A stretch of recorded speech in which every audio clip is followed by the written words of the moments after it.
Pregame.com. And welcome back to Pregame.tv. Ken Thomson hosting, sitting in for senior handicapper Marco D'Angelo, who had a very busy schedule this week. I'm here with my good pal who took off last week because of his busy schedule, my good buddy Bryan Leonard, and of course, Bryan, Mr. Mac, that's how I call you, because you're from the Ohio area. Nobody knows the Mid-American Conference like Bryan Leonard. Yeah, I've had a lot of success in the MAC, and you mentioned Marco. You know, maybe he had a senior moment. You know, he's getting up there. He's actually older than I am. Yeah, he could have had that senior moment, either that or maybe one of his horses he had to tend to. He's got those horses, and he's making good money, no doubt. All right, some good games coming up, both college and pro this whole week, and a bunch of games on Thursday. We've got the one-game USC at Oregon State on Friday. My boys from Troy going up to Corvallis. I always dread that because they never went up there. And then Saturday, pretty good schedule, pretty good slate. No top 5 action outside of we are going to see Miami and Florida State get to see what the Canes are made of, Bryan. Yeah, you've got a top 5 matchup with one of the biggest spreads on the board, 22 points as we're talking. Yeah, that's going to be interesting. Last year, 21-point margin in that game. It was really close going in the fourth quarter, 3-point spread at that point. But this is do or die time for Miami. I mean, they've talked a good game. We'll see if they can play with Florida State. All right, on the other end of the spectrum, not talking undefeated, talking winless, talking about Southern Miss, my good pal John Cox, he's in his 40th season now calling Golden Eagles football. The last 2 years have been dreadful. They are on a current 19-game losing streak, Bryan. This is unheard of. This is a proud program. Of course, Brett Favre's alma mater.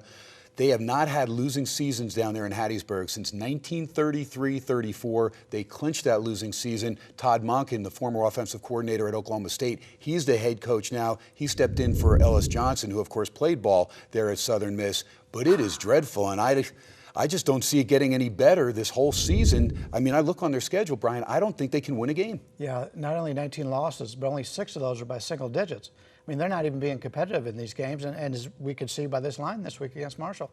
No doubt about it. Now, Marshall, again, I call you Mr. Mac. There's a former Mid-American Conference team, a team that played very well in the MAC for years. What about this Marshall team? I know offensively they have struggled in some of their games. I thought they let a game get away against a Virginia Tech team on the road that I thought they should have gotten. That was one game. You know, you try to look at spots where teams are going to be up for the game or whatever, and that was obviously a game they were going to be up for.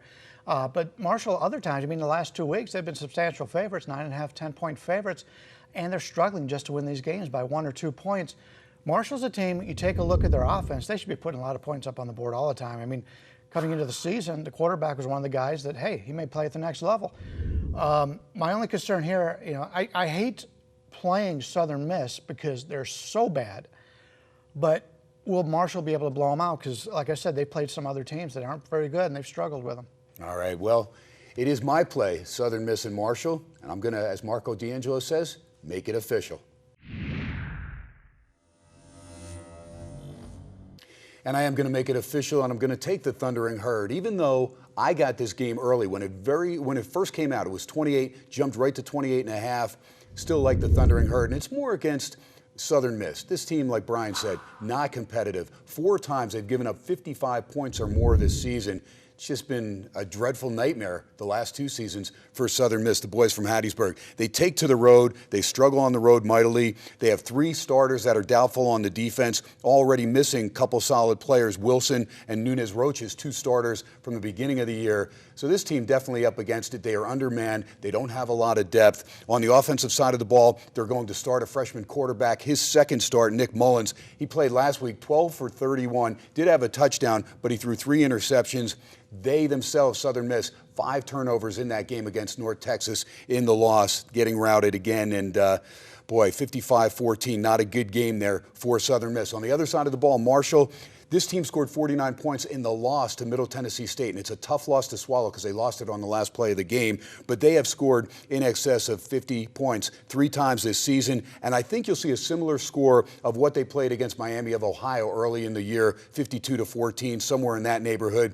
Rakeem Cato, he's a guy that can light it up. Talafero out of the backfield with Butler and Grooms. These are 3 guys that give them more depth than Southern Miss has, any one of their players. And then Tommy Schuler's an outstanding wide receiver, and Gator Hoskins, he's a guy that can catch touchdown passes. Has 6 touchdown receptions and only 19 catches on the year. So I think Marshall, they'll be focused. Why? Because they figure they can still get to that Conference USA Championship game if they can run the table. And I see them doing that against Southern Miss, UAB. They go to Tulsa down here for the Golden Hurricane, FIU, and then ECU. That'll be the big game against Shane Carden and the boys, the Pirates, as they come a-calling. And that game will be in West Virginia. So that's my play. And again, you're going to see this line 31, 32. It's going to keep climbing. It's up there over 30 right now. Again, I got the line at 28. It went quickly to 28.5. And again, I see this line still being valued at 32, 33, because I think it's 38 or more that Marshall wins by. So that's my play right there. Pregame.tv.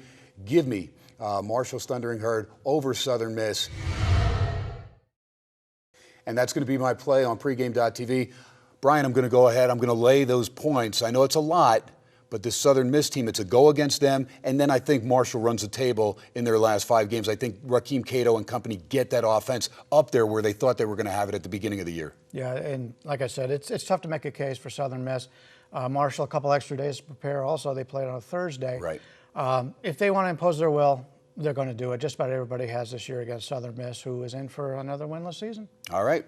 Well, there's a play. We're going to come back with an NFL play as Bryan Leonard looks at the New York Jets at home against the New Orleans Saints. Drew Brees and company off their impressive win. Brees with the 5 touchdown passes. We'll find out how he does as he goes on the road to take on those Jets. And Brian's got a play as he and Marco D'Angelo both agreed on this play. So it'll kind of be a 1-1A play as they both agree. And we'll be back. Pregame.tv.